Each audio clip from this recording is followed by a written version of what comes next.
Unfortunately, when it comes to working with data sources such as XML files, SOAP services, RSS or REST services, you're more limited to the forms you can create and customize. You're pretty much stuck with the standard new item, edit item, and display item forms rather than groovy InfoPath content. And to do this, you're going to simply create a new page in your site pages library.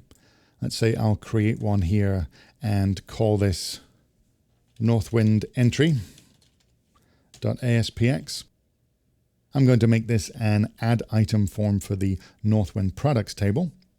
I jump into it and click edit. Nothing is automatic about this. This page has not been automatically generated, but clicking here in the placeholder, I can then jump up here to the insert tab and I have my choices of new item form, edit item form, and display item form. I'm picking new item here. We'll come down to products on Northwind.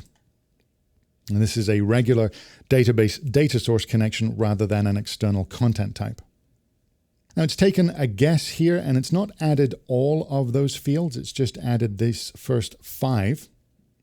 If I wanted something different, I would delete this data form web part, then come over to my data source details, select the fields I was interested in adding, and then choose to insert them as a new item form. I don't need to do that right now. This one's fine for me. In fact, I know that product ID is generated automatically when a new item is added to this table. So I'm actually just going to select this row and delete it because we don't need to be attempting to enter in a product ID. I could then save this and just hit F12 to open it up. And very bland as it is, we could add some new information here about a new product.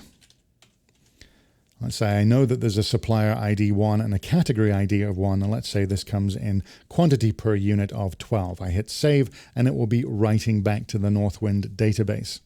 Now, as you can see, this is a fairly bland interface, and unfortunately there aren't a lot of customization options here for data sources. And unless you want to get into the XSLT, most of what you can do here is limited to informational text.